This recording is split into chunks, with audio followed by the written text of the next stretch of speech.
En France, en 2018, sur 731 films sortis, il y avait 129 adaptations. Et sur les 77 films dépassant 500 000 entrées, il y en avait un tiers qui étaient des adaptations. Donc c'est pour vous dire que c'est pas du tout un phénomène anecdotique, c'est un phénomène assez majeur. Et quand on regarde les séries aujourd'hui, puisque les séries sont une part importante de la production aujourd'hui d'œuvres audiovisuelles au sens large, et je parle que de fiction évidemment, mais on pourrait trouver la même chose dans le documentaire. Bah, Games of Thrones, c'est un livre, Lupin, c'est un livre, Jack Ryan, c'est un livre, Le Seigneur des Anneaux, c'est un livre, Mais Germinal, c'est un livre, Le Comte de Monte Cristo, c'est un livre. Autant d'œuvres littéraires qui se retrouvent adaptées en film ou en série. Évidemment, le polar, qui est un des grands thèmes qui donne lieu à des films et surtout à beaucoup de séries. Beaucoup de polars sont adaptés. On pense à des grands auteurs comme Harlan Coben, Simenon, Clancy, Agatha Christie. Et il y a aussi tous les grands classiques de la littérature. Les Shakespeare ont été adaptés 10 000 fois. Il y a encore sur Apple un Macbeth qui vient de sortir.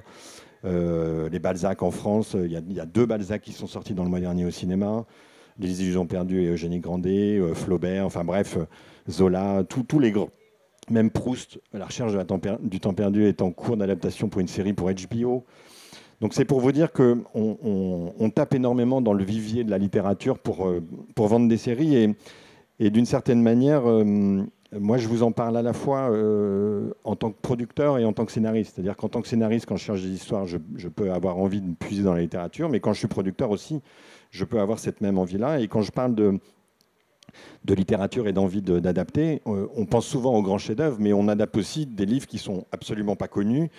Je ne sais pas, Jules et Jim, je ne sais pas si vous saviez que c'était une adaptation.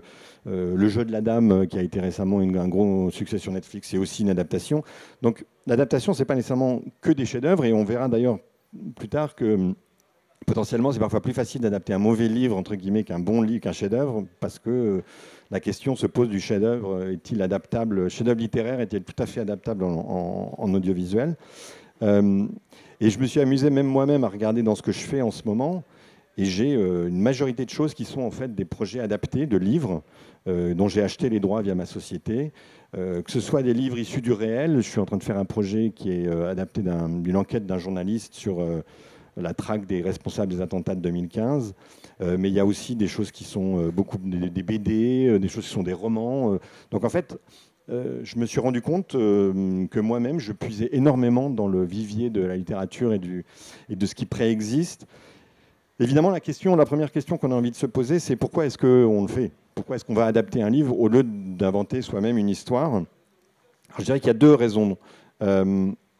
La première, c'est des raisons dramaturgiques, c'est-à-dire que en anglais, ils utilisent le mot material, c'est-à-dire qu'un roman, c'est un matériau qui préexiste à votre travail, et que quand vous êtes scénariste, au lieu d'être face à l'angoisse de la page blanche, ben vous avez, quand c'est Georges Martin, je ne sais pas, ça doit faire ça comme épaisseur de page. Quand c'est Albert Camus, L'étranger, parce que j'ai fait une adaptation de Camus, bon, c'est moins de pages, mais vous avez quelque chose qui fait que vous ne partez pas de zéro, et que donc votre travail va aller d'une certaine manière un peu plus vite, parce que vous avez automatiquement une histoire. La plupart des livres qu'on adapte pour faire de la fiction sont des livres même de fiction, ce qui veut dire qu'un livre de fiction, il y a un début, un milieu, une fin. Donc c'est un cadre déjà. Alors, plus ou moins, il va falloir faire un travail derrière, mais il y a quand même ce cadre-là. Il y a aussi un personnage ou des personnages qui sont mis en œuvre dans cette histoire, alors qui peuvent parfois être vous pouvez changer l'histoire, mais garder la force de ces personnages. Vous pouvez éventuellement même prendre des bouts d'un livre, uniquement certains personnages. Je sais que Jacques Audiard avait fait un film qui s'appelait De rouille et d'os, qui était adapté d'une collection de nouvelles d'un auteur canadien. Et il avait pris comme ça plusieurs personnages dans plusieurs nouvelles pour en faire une seule et même histoire. Et parfois, vous avez une matière qui est ce qu'on appelle une arène, qui est très valable en série, par exemple, c'est-à-dire un univers géographique ou conceptuel ou professionnel ou ce que vous voulez, qui fait que vous allez faire de la fiction, mais sur la base d'un univers dont le livre va vous apporter les codes, les modes de fonctionnement et un certain nombre de faits. C'est ce qu'on fait beaucoup quand on fait de la fiction très inspirée du réel. Par exemple, le projet dont je vous parlais sur la traque des responsables des attentats de 2015 par les services de sécurité français, c'est une enquête journalistique. Nous, on en fait de la fiction, entre guillemets, un peu à la Zero Dark Thirty pour ceux qui ont vu le film, mais on va évidemment s'inspirer de faits qui ont été rapportés par des témoins. Et donc, c'est ce qui donnera à la fois le côté très réaliste de la fiction et en même temps sur la base de personnages que nous, on va construire.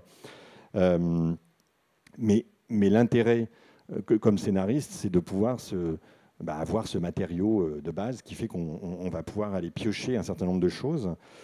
Ensuite, il y a évidemment une deuxième raison pour laquelle on adapte, qui est plus la question du producteur, d'une certaine manière, c'est les raisons économiques.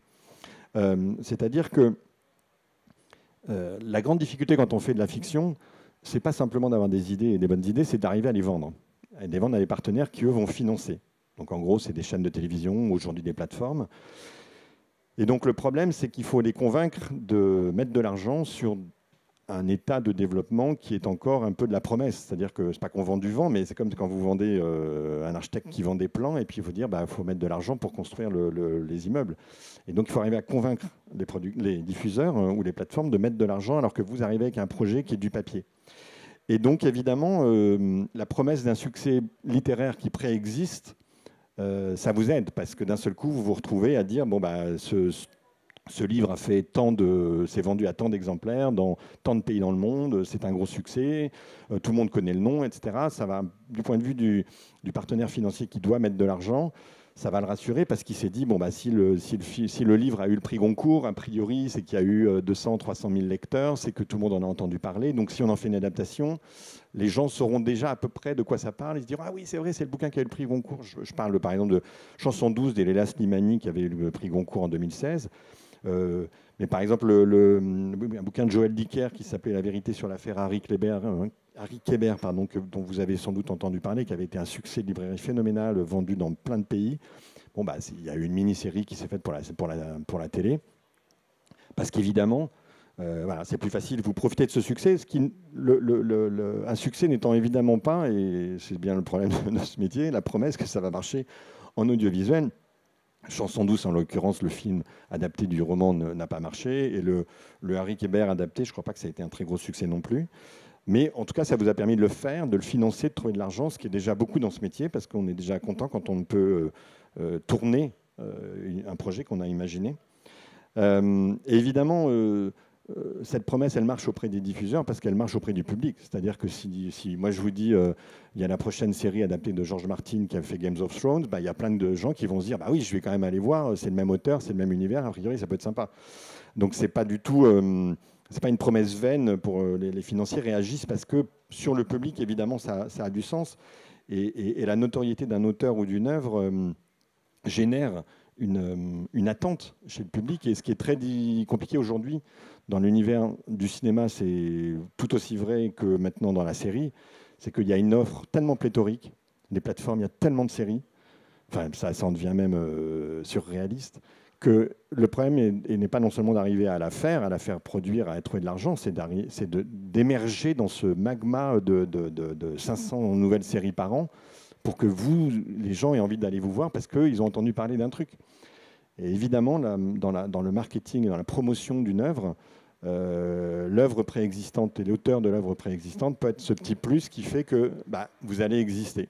Donc, la question de se dire je vais prendre les droits d'une œuvre préexistante pour en faire une série devient une question importante et qui peut avoir évidemment être un enjeu et qui fait que pour tout le monde, en gros pour les chaînes qui vont vous prendre votre projet, cette préexistence-là d'une œuvre, d'un succès, d'une notoriété va être rassurant parce que face à la puissance du risque et si je finance ce truc et que personne ne va le voir, ce qui est toujours embêtant quand vous êtes une chaîne, évidemment, parce que l'audience, quelle qu'elle soit, quelle que soit la manière dont on la mesure, à la fin, évidemment, on fait ces œuvres pour que les gens les voient et que le succès nous permette, a fortiori dans les séries, de faire des saisons ultérieures, etc.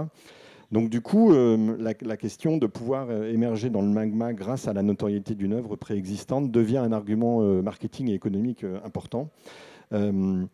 C'est très vrai aux États-Unis. Moi, j'ai la chance de partager mon temps entre la France et les États-Unis et d'avoir une société aussi aux États-Unis. Et sur le marché américain, en particulier dans la série, ce qu'ils appellent les IP, Intellectual Properties, donc les propriétés intellectuelles, donc en gros les œuvres type livres, BD, etc., sont extrêmement importantes. C'est quasi, enfin c'est pas obligatoire, mais c'est extrêmement important pour faire exister votre projet. Si vous allez chercher des financiers, à projet égal, si vous avez un livre qui préexiste, même à la limite si le livre n'est pas spécialement un succès, mais l'existence même de cette œuvre préexistante permet et facilite l'accès au financement des grands groupes qu'on appelle les studios, et ensuite ultérieurement des chaînes ou des plateformes. Ça se développe beaucoup en France, de plus en plus. Il y a toujours eu beaucoup d'adaptations au cinéma, etc., mais ça se développe de plus en plus en France, entre autres parce que les plateformes américaines arrivent en France, sont en France, mais on a Netflix et Amazon, mais dans l'année qui vient, enfin Disney est déjà arrivé, HBO Max est en train d'arriver, Apple TV est arrivé, il y a encore 2-3 autres plateformes américaines qui risquent d'arriver à un moment ou à un autre, et donc qui amènent aussi une culture américaine dans laquelle la propriété intellectuelle a du sens, et du coup cette bataille pour la prise de droit de certaines œuvres devient quelque chose qu'on voit beaucoup plus qu'avant, où le travail d'écriture et de production se faisait beaucoup plus en télévision sur des œuvres créées, des œuvres originales créées pour la télévision. Et du coup, c'est devenu un marché de plus en plus, le marché des droits. Les éditeurs ont des services spécialisés qui gèrent les droits et avec qui vous négociez des achats de droits, etc. Il y a même dans les festivals des manifestations particulières, même au festival, au Salon du Livre ici à 2 mois, il y a aussi cette réflexion sur la monétisation, comme on dit, des droits littéraires des œuvres. Il y a un truc qui s'appelle Shoot the Book à Cannes, qui est aussi une manifestation où les éditeurs peuvent présenter les livres dont ils ont les droits au marché du cinéma. Et on le trouve de plus en plus dans toutes les foires du livre et dans tous les salons et dans tous les festivals de cinéma, un espace réservé à la littérature. Il faut savoir que c'est un espace extrêmement dynamique. Le premier livre de Marc Lévy, par exemple, il n'était pas encore publié, il s'appelle « Si c'était vrai », il n'était pas encore publié, que les droits d'adaptation étaient déjà pris par Spielberg, qui en a fait un film. Et donc ça veut dire que les éditeurs font des espèces de résumés, de synopsis, de pitch du livre qu'ils vont essayer de faire passer aux différents producteurs. D'autant que la vente des droits audiovisuels est un enjeu pas négligeable pour une maison d'édition, dans la mesure où les droits d'un livre, on en parlera tout à l'heure, mais qui se négocient à des montants qui dépendent en partie évidemment du succès d'un livre. Quand vous faites un livre qui s'est vendu à 2 millions d'exemplaires, vous n'allez pas vendre les droits aussi cher qu'un livre qui s'est vendu à 2000 exemplaires. Mais néanmoins, même avec un livre qui n'a pas particulièrement de succès, il y a quand même un minimum de tarifs pour les droits d'adaptation que vous êtes obligé d'acheter en tant que producteur, et qui fait que qui sont souvent partagés à 50-50 entre l'éditeur et l'auteur. Alors ça dépend des configurations, mais en gros, pour l'éditeur, ça représente des sommes non négligeables. Sur un livre qui s'est peu vendu et qui donc a rapporté assez peu d'argent à l'éditeur, la vente des droits audiovisuels peut devenir un moment qui, lui, va générer de l'argent, d'autant que ça peut durer ça dure un certain nombre d'années, puisque évidemment, on adapte des livres qui sont des livres sortis récemment, mais on adapte aussi des livres qui ont 50 ans. Donc ça dépend de la titularité des droits des éditeurs, mais qui détiennent les droits pendant un certain nombre d'années. Et par ailleurs, on a aussi le phénomène dans l'autre sens qu'on constate de plus en plus, qui est que l'adaptation d'une œuvre dans une série ou dans un film peut relancer les ventes de l'œuvre. Lupin, par exemple, s'est remis à être vendu fortement depuis la série de Netflix, sachant que je ne sais pas si vous avez déjà lu les Arsène Lupin, mais c'est un peu daté comme écriture, mais ça a relancé le truc. Donc évidemment, c'est une martingale pas négligeable pour un éditeur. Ça l'est pas non plus pour l'auteur du livre, puisque à 50-50 du partage des droits d'adaptation payés à l'éditeur, il y en a 50% qui vont revenir à l'auteur du livre. Si le livre s'est vendu à 2000 exemplaires, il n'aura pas gagné beaucoup d'argent, mais si les droits se vendent, ça va faire des sommes loin d'être négligeables, et surtout très agréables, vu le boulot qu'il y a derrière. Et donc, sachant que dans la prise des droits, avant de commencer, hélas pour les auteurs, à prendre les droits complets du livre, vous prenez ce qu'on appelle une option, c'est-à-dire que vous payez 10% en gros de la valeur des droits du livre, et pendant 18 mois, généralement, vous avez la garantie que ces droits vous appartiennent en théorie si vous les payez. Mais pendant 18 mois, personne d'autre pour les prendre à votre place. Donc vous avez une espèce une option donc, qui vous garantit, qui vous sécurise les droits, et dans lequel que vous pouvez renouveler 18 mois de plus, voire une deuxième fois. mais qui vous donne la possibilité pendant ce temps-là de développer le projet, d'écrire le scénario, d'aller voir des financiers, d'espérer tourner. Parce qu'évidemment, prendre des droits qui vont vous coûter 50 000 euros, si vous n'êtes pas sûr de tourner, ça fait beaucoup d'argent. Alors que si vous prenez une option à 5 000, une deuxième option à 5 000, bon, bah, ça va vous coûter moins d'argent, le risque est minoré. Et puis pendant le temps où court votre option, vous allez essayer de monter le film. Et le jour où vous avez la garantie que le film ou la série, d'ailleurs c'est pareil, est monté, à ce moment-là, vous achetez les droits et donc vous déboursez la totalité de l'argent. Et donc, autour de tout ça, c'est créer un nouveau métier qui s'appelle une espèce de scouting, qui consiste pour les éditeurs ou pour des indépendants à faire du repérage dans le magma, là encore, de la littérature française ou mondiale. Et donc, il y a des gens qui se spécialisent en collaboration avec les éditeurs pour aller essayer de repérer les bouquins qui sont bien, qui sont intéressants, pour du coup les répercuter auprès des producteurs en les appelant, en leur disant machin, ou vous, producteurs, vous pouvez faire appel à des sociétés qui sont spécialisées là-dedans, et vous dites je cherche à tout prix un polar qui se passe dans les années 70 à Paris, dans le milieu de la mode, j'en sais rien, vous avez une obsession et vous ne trouvez pas le bouquin, et les gens peuvent vous défricher le terrain en allant rechercher des œuvres. Bon, évidemment, c'est pas un algorithme, c'est-à-dire qu'une fois que vous avez trouvé l'œuvre, il y a aussi bien sûr la question du goût qu'on a pour l'œuvre. Et je dirais c'est la première, c'est le premier élément de la deuxième étape. Une fois que vous avez repéré une œuvre et que potentiellement vous pouvez prendre les droits, c'est ensuite comment on adapte un bouquin. Alors ça, c'est une question qui concerne d'abord le scénariste. Donc là, cette fois-ci, c'est le scénariste qui va parler. Je dirais que au-delà de l'opportunisme qu'il peut y avoir à prendre un bouquin d'un auteur à méga succès, et on se dit c'est une bonne affaire de prendre ce bouquin, le dernier Alan Coben, ouais, je vais l'adapter parce qu'il a été adapté 14 fois à la télévision, donc je vais faire le suivant.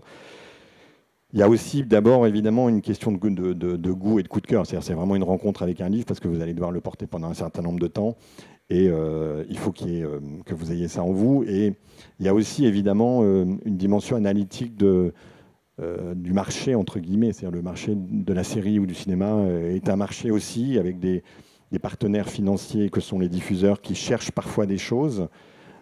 Et donc, il faut, vous aussi, essayer d'analyser qu'est-ce qui peut, dans l'ensemble de ce à quoi vous êtes confronté, peut d'un seul coup être une bonne idée, en plus de votre envie. La première étape de l'adaptation, c'est d'abord l'appropriation d'un point de vue, je dirais, économique. C'est-à-dire que quand vous dites, OK, ça, j'ai envie de le faire, ou je veux le faire, en tant que producteur, donc vous devez signer une option, récupérer les droits. Donc, je vous ai un peu expliqué. Il y a une deuxième partie, une deuxième étape assez importante qui est comment on s'organise. Et notamment la place fondamentale de quelle place pour l'auteur de l'œuvre originelle et originale. À savoir, faut-il confier une adaptation d'un roman au romancier, ou faut-il même coécrire l'adaptation d'un roman avec le romancier, ou la romancière évidemment. C'est une question très compliquée. Évidemment, il y a plein de cas de romanciers qui se sont auto-adaptés, mais dans le fond, il n'y en a pas tant que ça. Des romanciers qui se sont auto-adaptés, j'ai regardé dans ces derniers temps, par exemple, David Fonkino, ça fait plusieurs fois une adaptation d'un de ses livres. Marc Duguin a fait plusieurs fois des adaptations de ses livres, voire des films originaux, voire une adaptation d'un livre de quelqu'un d'autre. Mais c'est vrai que la plupart du temps, les adaptations sont quand même faites par quelqu'un d'autre que l'auteur de l'œuvre originale. Sachant que ça peut évidemment faire partie de la négociation quand vous négociez avec l'éditeur. L'éditeur, lui, pour vous céder les droits ou une option sur les droits, va discuter avec l'auteur du livre, qui peut, je pense, donner son veto, ça dépend des types de contrats. Mais donc, il faut en tout cas qu'il donne son autorisation. Et il peut potentiellement dire moi, je ne cède mes droits que si je co-adapte. Et donc, à ce moment-là, le producteur et le scénariste se posent la question est-ce que je vais co-adapter ou laisser le romancier adapter Alors, chaque histoire est différente. Ça peut moi, dans mon expérience personnelle, ça a pu très mal se passer ou très bien se passer avec des romanciers ou des romancières.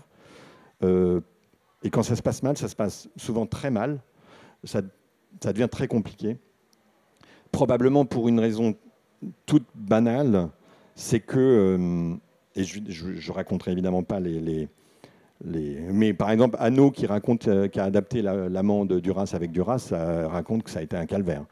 Je pense que c'est plutôt souvent compliqué pour une raison qui est que, du point de vue du romancier ou de la romancière, le problème de l'adaptation d'un point de vue littéraire, je vous en parlerai juste après, c'est qu'évidemment, ça nécessite de faire des choix, généralement de couper, de prendre des partis sur des personnages, sur des intrigues, et donc de mettre parfois des pans entiers d'un livre à la poubelle.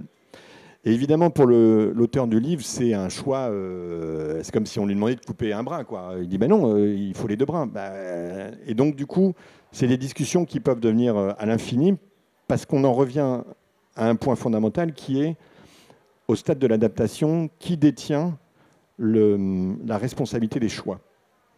Et en fait, le romancier a naturellement la responsabilité des choix d'origine, puisque c'est lui qui a écrit l'œuvre, sauf que c'est l'adaptateur, le scénariste, donc, en collaboration avec le producteur et le réalisateur, s'il y a déjà un réalisateur, c'est lui qui détient la responsabilité des choix éditoriaux qui vont être faits. Et donc, ça veut dire qu'il peut y avoir une bataille de légitimité à dire qui a raison.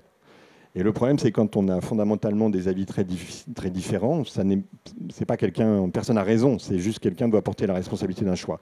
Et donc, quand vous devez batailler avec un romancier sur des choix narratifs, à coup de c'est moi qui suis plus légitime que toi à décider, c'est une bataille perdue d'avance parce que sans fin. Donc, en gros, il faut créer des conditions pour que ça n'arrive pas. La meilleure condition pour que ça n'arrive pas, c'est qu'en fait, le romancier ne soit pas co-adaptateur de son œuvre ou que l'entente soit préalable entre le scénariste et le romancier pour qu'il n'y ait pas ces problèmes de choix. Donc après, encore une fois, c'est des problèmes de personnes, de relations, tout est possible dans la vie, mais par principe, c'est plutôt compliqué d'adapter un livre avec l'auteur d'origine. Et d'ailleurs, je pense que c'est une des raisons pour lesquelles la plupart des romanciers disent toujours qu'ils ne préfèrent pas participer à l'adaptation de leur œuvre parce qu'ils savent bien qu'ils vont devoir se couper une jambe, et c'est jamais très agréable de se couper une jambe, enfin j'imagine. Tout simplement parce qu'encore une fois, d'un point de vue littéraire, cette fois-ci, l'adaptation, c'est d'abord des choix. C'est-à-dire qu'il y a souvent trop dans un livre. C'est assez rare qu'un livre soit parfaitement adapté à son adaptation en un film d'1h30, 2 heures, ou à une série, à l'inverse, en 5 saisons. Donc, du coup, ça veut dire que vous allez vous retrouver systématiquement à devoir choisir parce qu'il y a trop et parce qu'il va falloir élaguer des personnages, des pans d'intrigue. C'est marrant parce que la seule fois où je me suis retrouvé, j'ai adapté pas mal de choses en fait, en préparant, je m'en suis rendu compte. Et une seule fois dans ma vie, je me suis dit, putain, c'est incroyable, ce livre, on dirait c'est parfait pour un scénario. C'est un bouquin de Jean-Paul Dubois qui s'appelle Hommes entre eux. Et j'ai appris par l'auteur lui-même, quelques temps après avoir adapté le bouquin, que en fait, à l'origine, c'était un scénario que lui avait novélisé, c'est-à-dire avait écrit en roman. Donc évidemment, c'était parfaitement adapté pour un scénario, puisque c'était un scénario d'origine. Mais généralement, donc, il va falloir soit couper, donc, avec les problèmes de choix qui président au couple que vous allez faire, soit il manque des choses, il manque des éléments. Alors c'est très vrai en série, par exemple. C'est-à-dire que autant un roman peut vous donner le début, le premier épisode, le deuxième épisode, mais un roman qui va vous donner une saison, voire 5 saisons, alors il y a des trucs genre George Martin, etc., mais c'est assez rare. Généralement, un roman est un déclencheur de quelque chose, il y a une matière, mais il y a pas assez par rapport à tout ce qu'il faut faire. Et par ailleurs, ce n'est pas nécessairement très grave, puisque, enfin, c'est ce qu'on verra tout à l'heure, c'est que la liberté de l'adaptation que vous donne un livre auquel il faut rajouter des choses est plutôt agréable du point de vue du scénariste.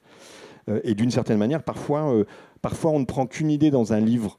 Il y avait un film de je ne sais plus qui d'ailleurs qui s'appelle 12 Monkeys avec Brad Pitt il y a des années, qui était adapté d'un court-métrage de Chris Marker qui s'appelait La Jetée, où il y avait juste une idée qui avait été reprise sur une espèce de double temporalité, qui était juste un principe de fonctionnement du court-métrage, mais qui a donné un film entier. Et parfois, on prend un livre pour une idée comme ça, pour le concept même du livre. On sait derrière qu'on va tout défoncer, mais l'idée est hyper forte. Et en plus, du coup, d'un point de vue juridique et de protection du droit d'auteur, on a besoin d'avoir les droits de cette idée, parce que sinon, ça s'appelle du vol et c'est condamnable par la loi. Donc, du coup, évidemment... on prend des droits et une très bonne idée, c'est déjà beaucoup pour un scénario. Évidemment, dans un livre, vous avez aussi beaucoup de contraintes objectives, économiques et budgétaires et de format qui ne sont pas qui ne sont pas adéquates par rapport à l'économie d'un film ou d'une série. Ce que je veux dire, c'est qu'en une ligne de roman, vous pouvez raconter la Saint-Barthélemy et Paris en feu et à sang, etc. Bon, bah, évidemment, quand il faut l'écrire et qu'il faut le tourner derrière, c'est beaucoup d'argent.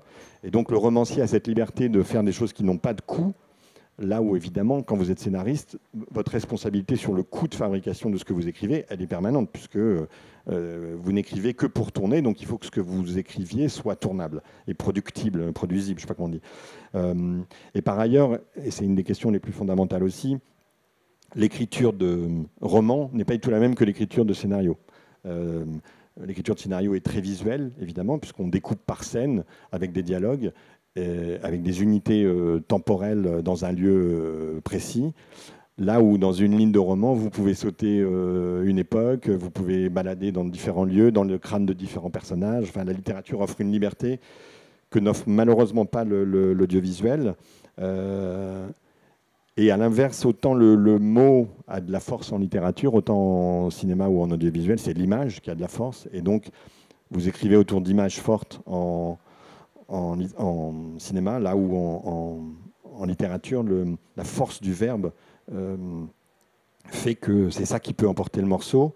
Mais c'est ce qui fait aussi que vous avez une sorte de dichotomie fondamentale entre un grand roman qui repose à un moment ou à un autre sur de la littérature, du style, et un grand film qui, lui, va reposer sur autre chose, qui est sur de l'image.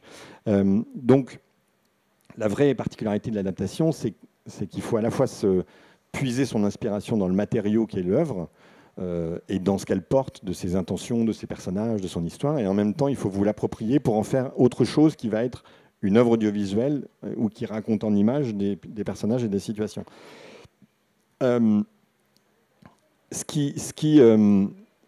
qui pose la question de l'adaptation des chefs-d'œuvre, et ce qui est assez intéressant, c'est que c'est à la fois une appropriation qui fait que c'est votre œuvre, tout en étant l'œuvre d'origine. Il y a une espèce de jeu assez particulier entre tout ça. Il y a un truc qui m'a beaucoup amusé en préparant, c'est que Stanley Kubrick, par exemple, que j'imagine vous connaissez tous, n'a pratiquement fait que des adaptations. C'est-à-dire que quasi tous ces films sont adaptés de bouquins, que ce soit Barry Lyndon, Lolita, 2001, Orange Mécanique, Le Sentier de la Gloire, Docteur Folamour. Tout ça, c'est que des livres, parfois des chefs-d'œuvre de la littérature, type Lolita. Et c'est un des rares qui dit que le chef-d'œuvre est adaptable, là où généralement on se pose beaucoup la question du fait qu'un chef-d'œuvre est très compliqué à adapter, puisque le propre d'un chef-d'œuvre, c'est qu'il va reposer sur un style littéraire, quelque chose qui fait que dans les mots se traduit et passe une force émotionnelle, alors que le style fait partie de ce qui est proprement inadaptable en audiovisuel, puisque vous n'avez pas la force des mots, vous n'avez que des dialogues éventuellement, mais sinon c'est la force d'une histoire et de personnages, et de comment elle se construit par l'image. Et lui dit, ce qui fait qu'on dit souvent que les chefs-d'œuvre sont inadaptables. C'est-à-dire que Marcel Proust, à la recherche du temps perdu, il y avait eu un film il y a une vingtaine d'années par Raoul Ruiz, qui était plutôt sur Le Temps retrouvé, qui est le dernier livre de la collection à la recherche du temps perdu. Et là, Guillaume Gallienne est en train de faire une adaptation pour HBO Max en série, donc de l'ensemble de la recherche du temps perdu. Je suis très curieux de voir ce que ça peut donner, parce que moi qui suis un grand fan de la recherche du temps perdu, je trouve ça extrêmement compliqué à rendre la force de ce roman. Et donc le risque, c'est automatiquement d'être déçu. Et en même temps, ce que dit Kubrick, c'est que c'est des chefs-d'œuvre qui ont fait les meilleurs films, mais à condition justement de se les réapproprier. Et il y a un exemple qui est assez fascinant, je trouve, si vous avez l'occasion de le faire, parce que c'est un livre très petit et qui est le dernier film de Stanley Kubrick qui s'appelle Eyes Wide Shut, qui est adapté d'une nouvelle de Schnitzler qui s'appelle La Nouvelle Rêvée, Traumnovel en autrichien, pardon pour l'accent. Et donc c'est hyper intéressant de comparer la nouvelle, parce qu'elle se lit assez vite, qui se passe au début du XXe siècle à Vienne, je crois. Et sachant que Eyes Wide Shut se passe à New York à la fin du XXe siècle ou au début du XXIe, je ne sais plus, dans les années 90. Et donc, ce n'est pas du tout la même époque, mais en même temps, c'est la même réflexion sur le personnage, sur la sexualité, sur le désir des hommes et des femmes. Et je trouve que quand on veut se poser la question d'adaptation, c'est un des plus bels exemples à prendre, parce que la nouvelle est formidable. Et le film, moi je trouve, est formidable. C'est son dernier, et je trouve que c'est un de ses plus personnels. Et du coup, ça permet d'essayer de comprendre ce qu'il veut dire dans comment est-ce qu'on arrive à transformer un chef-d'œuvre en un autre chef-d'œuvre qui sont tous les deux dans des langages différents. Parce qu'encore une fois, quand vous vous posez la question de l'adaptation d'un point de vue scénaristique, vous avez votre livre, donc petit ou gros, enfin épais ou pas épais, et vous devez vous poser des questions. Généralement, vous les posez avant de l'adapter, parce que ça ne sert à rien de dépenser de l'argent si c'est pour vous dire en fait c'est inadaptable. Mais du coup, quand vous lisez une première fois le livre, vous avez une sorte de première réflexion qui est une réflexion de lecteur qui est vous avez adoré. Et quand vous devez l'adapter, vous devez passer dans une deuxième réflexion qui est oui, mais qu'est-ce que j'ai précisément adoré dans ce livre? Pour ne pas vous tromper et ne pas partir sur des bases qui sont tout simplement inadaptables.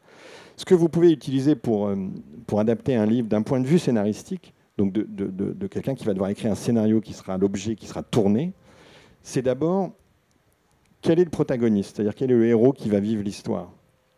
La manière dont il est mis en scène, exposé et raconté à travers l'histoire. Quelle est sa trajectoire?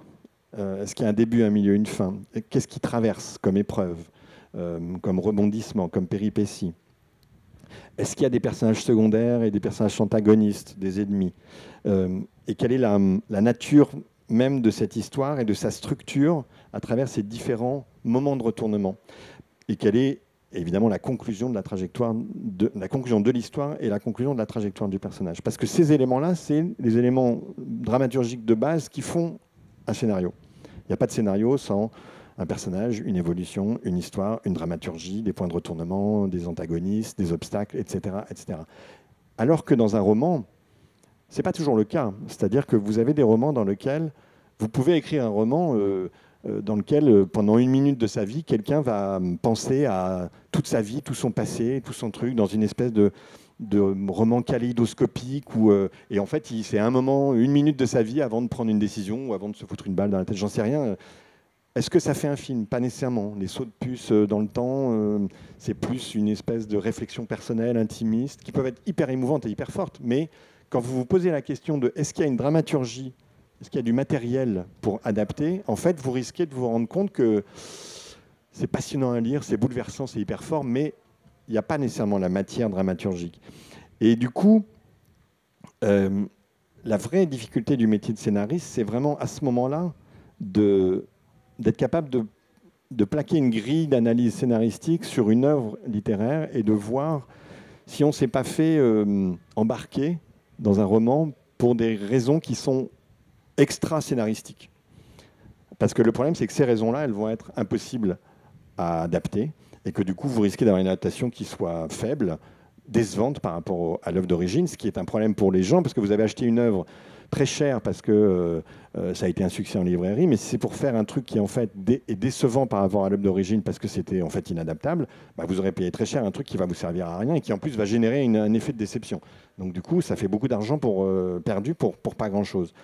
Donc du coup, le gros danger de l'adaptation, c'est de réussir à trouver la bonne distance, d'abord de trouver la bonne œuvre qui contient le bon matériau adaptable, qui va vous laisser un peu d'espace et qui en même temps est un matériau intéressant et riche et fort. Donc vous êtes à la fois dans un rapport à la fidélité, d'une certaine manière, à l'œuvre, vous l'avez choisi, donc il n'y a pas de raison de faire autre chose que ce qu'il y a dans le livre, sinon vous ne le choisissez pas. Et en même temps, évidemment, il y a une forme de nécessaire liberté que vous devez prendre par rapport à l'œuvre originelle pour d'abord vous, auteur, être capable d'être à l'aise avec ce que vous racontez et de vous l'approprier un petit peu. Ensuite, pour, d'une certaine manière, faire un peu quelque chose d'un peu différent par rapport au livre, pour que les spectateurs, quand ils viennent voir le livre, à la fois ils retrouvent le livre et à la fois il y a un truc un peu en plus. C'est comme il n'y a rien de plus agaçant quand on va à un concert que d'avoir les mecs qui reproduisent exactement le disque. On a envie de dire, bah ouais, mais moi j'ai le disque à la maison, je ne veux pas aller au concert. Il faut qu'il y ait un truc en plus, il faut qu'il y ait des moments un peu improvisés ou que sais-je. D'une certaine manière, dans l'adaptation, c'est ce mélange de trahison dans la fidélité qui a un équilibre difficile à trouver, sachant qu'évidemment, la trahison peut être problématique, notamment par rapport aux auteurs d'origine. Je sais que par exemple, Canal+ a fait une adaptation de Vernon Subutex, un livre de Virginie Despentes il y a 4-5 ans, et Virginie Despentes a défoncé la série dans la presse en disant qu'elle ne reconnaissait pas son livre, qu'elle trouvait ça nul, etc. Bon, c'est évidemment toujours emmerdant de prendre les droits d'un bouquin qui vous a coûté cher pour quand, au moment de la promotion, l'auteur du bouquin vienne dire que la série est nulle. A priori, il vaut mieux éviter ce genre de situation. Et bon, par ailleurs, il peut y avoir des risques de procès en trahison. Le droit d'auteur français le permet, juridiquement parlant. Les cas sont, à ma connaissance, rarissimes, voire j'en connais même pas. D'abord parce que vous êtes très protégé en amont juridiquement, en tant que producteur. Ensuite, parce que le droit moral d'un auteur de livre, d'ailleurs, ou de scénario, est un concept. Il faut vraiment qu'il y ait une trahison idéologique majeure pour qu'un auteur puisse se retourner contre vous. Et puis, en plus, dans un métier qui n'est pas un énorme, comme un secteur qui n'est pas un énorme secteur, entamer des procédures est jamais de très bonne aloi pour la suite. Mais c'est vrai qu'en tout cas, le vrai défi, c'est c'est ce que je vous disais, de ne pas se laisser amadouer par des trucs qui sont des pièges. Le premier piège, donc, c'est le style. Le style d'un roman qui fait la force comme lecteur, comme expérience de lecteur, c'est l'ennemi du scénariste parce que le style est intraduisible. Sauf quand c'est dans les dialogues, ce qui est rare. Généralement, le style d'un roman, ce n'est pas les dialogues, c'est la manière dont il vous embarque. Et donc, il faut faire attention à ne pas se laisser blouser par ça.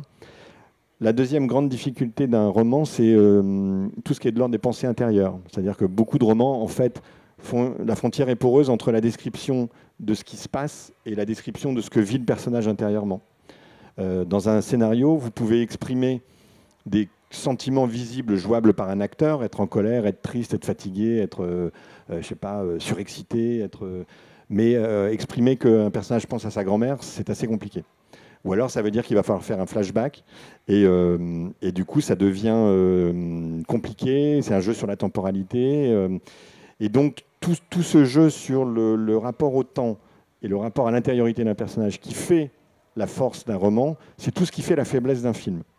Où, en gros, l'intériorité d'un personnage ne peut pas être racontée et que le jeu sur les flashbacks donne des structures lourdingues de films, où vaut mieux une linéarité d'un récit. Et donc, vous vous retrouvez, pareillement, la force d'un récit cinématographique, ou de série encore plus, c'est ce qu'on appelle le jeu sur la promesse. C'est-à-dire que dans les 10-15 premières minutes, se passent des choses très fortes qui vont vous embarquer. Dans un roman, vous avez parfois 70 pages où en fait on raconte la vie du personnage, sa jeunesse, son machin, mais qu'avant que ça démarre vraiment, il se passe beaucoup de temps. Parfois ça démarre jamais dans un roman d'une certaine manière. C'est pas ce qui en fait un mauvais roman, mais c'est juste que si ça démarre jamais, ça va être compliqué à adapter.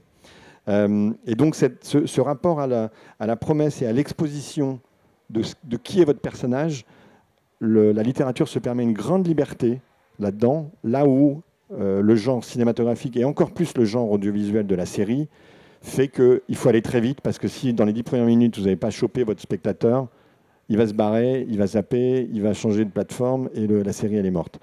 Et donc du coup l'enjeu sur la dramaturgie, le suspense, la promesse, il est fondamental en audiovisuel, alors que dans un roman, on peut démarrer plus lentement, on a une plus grande liberté. On aime aussi, d'une certaine manière, pas flotter, mais se laisser balader par le roman, rentrer dans un univers, dans une musique qui peut être planante. Ça, en audiovisuel, malheureusement, ça ne marche pas. Et ça marche de moins en moins parce que l'enjeu de l'audience et du fait qu'il faut que ça démarre tout de suite et que ça accroche tout de suite, il devient majeur. Et donc, du coup... c'est ce qui fait que la grande difficulté de réussir une adaptation, c'est d'arriver dans son cerveau, séparer ce qu'on a aimé comme lecteur et de ce qu'on va pouvoir utiliser comme scénariste ou comme producteur. Et c'est pas toujours simple parce qu'évidemment, ce qu'on a aimé dans un livre, on ne sait pas toujours vraiment c'est ça, c'est ça, c'est ça. Et qu'on peut se rendre compte tardivement au moment où on l'adapte, à la fin, à un moment où on n'arrive pas, on bute sur un truc, ça ne marche pas, le scénario n'est pas bon. Et en fait, on comprend au bout d'un an de travail que ce n'était pas adaptable ou qu'on n'y arrive pas parce qu'on n'arrive pas à retranscrire les émotions qu'on a vécues, les situations que le personnage nous ont fait traverser, nous lecteurs, et on n'arrive pas à le retranscrire en scénario. Ça, c'est assez rageant. Et c'est le vrai défi, c'est d'arriver à faire qu'on ait réussi à se poser ces questions avant de se lancer dans le boulot pour ne pas se retrouver face à un mur. Mais c'est aussi évidemment ce qui est le plus passionnant dans le métier, de scénariste, je parle, c'est a fortiori quand on, enfin ce qui n'est pas mon cas, mais j'imagine que ça doit être passionnant quand on est aussi romancier, c'est de se poser la question de quelle est la particularité, la spécificité de chaque langage, entre le langage romanesque et le langage audiovisuel. Ce n'est pas du tout les mêmes langages, on n'utilise pas les mêmes arguments. Et donc, du coup, d'une certaine manière, l'adaptation, c'est pour ça que moi j'aime beaucoup ça comme scénariste, l'adaptation, comme le matériel, il est là, il est sur la table, vous n'avez pas besoin de le créer, normalement, il est à peu près là. Du coup, ça vous renvoie très fondamentalement et très théoriquement à c'est quoi la spécificité de l'audiovisuel, c'est quoi le langage du cinéma et de la série, c'est quoi ce qu'on doit générer émotionnellement et comment on le génère, avec quels outils, qui ne sont pas les mêmes que la fiction romanesque, qui sont des outils particuliers. Et du coup, à chaque fois que moi je me lance dans une adaptation, c'est comme si je reprenais un petit shoot, pas de théorie, mais de réflexion fondamentale sur c'est quoi la dramaturgie en scénario. Et je trouve ça toujours extrêmement intéressant parce que quand on fait un scénario original, donc on invente une histoire qui vient de son propre cerveau, on mélange, on fait à la fois de la théorie de scénario, puis à la fois on fait de la création d'une histoire, puisque on cherche l'histoire, et donc on se pose moins de questions théoriques, alors que quand on fait une adaptation, le préambule, c'est de se poser toutes ces questions théoriques sur c'est quoi spécifiquement un scénario, et est-ce qu'il y a, dans le matériau qu'on me propose, quelque chose qui est spécifiquement de l'ordre du scénario, est-ce que je peux le tirer, est-ce que je peux le capter, ou est-ce que je me trompe et il n'est pas là parce qu'il est en fait... il y a trop de littérature par-dessus, d'une certaine manière. Et donc, je trouve que c'est toujours un exercice assez passionnant. Et du coup, on a rarement l'occasion de le faire comme spectateur, parce qu'on lit rarement en même temps un scénario, enfin le film et le roman.